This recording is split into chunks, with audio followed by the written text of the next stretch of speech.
$2.5 billion will soon be going to public transit to help public transportation keep running. But most of that money isn't coming to Central Illinois.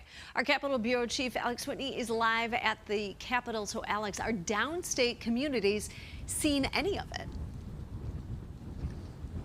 Well, the rest of Illinois isn't being totally left out, but it is getting far less than was originally planned.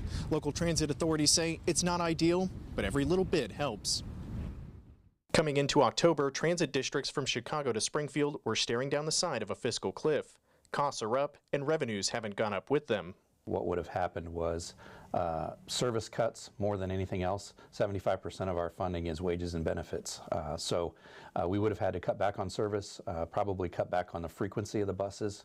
So not passing this would have been detrimental to the community. Lawmakers' first plan to fix transit funding barely made it off the ground.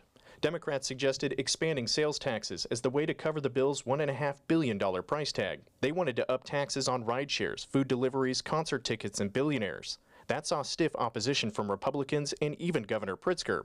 Ultimately, Democrats reconsidered. So I think those funding mechanisms were all a culmination of the discussions that have happened over the last 3 years.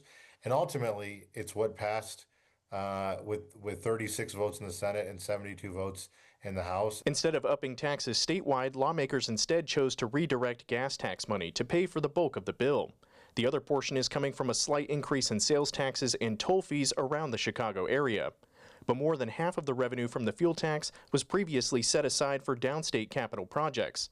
Representative Tony McCombie says it's gone from 55% down to zero, something that isn't sitting well with House Republicans. So you take gas tax for our miles and miles of roads through districts 2 through 9 of IDOT, so everyone out of District 1, which is Chicago, and we get screwed by a new deal that bails out Chicago, basically. Downstate is also getting less money from the package than expected.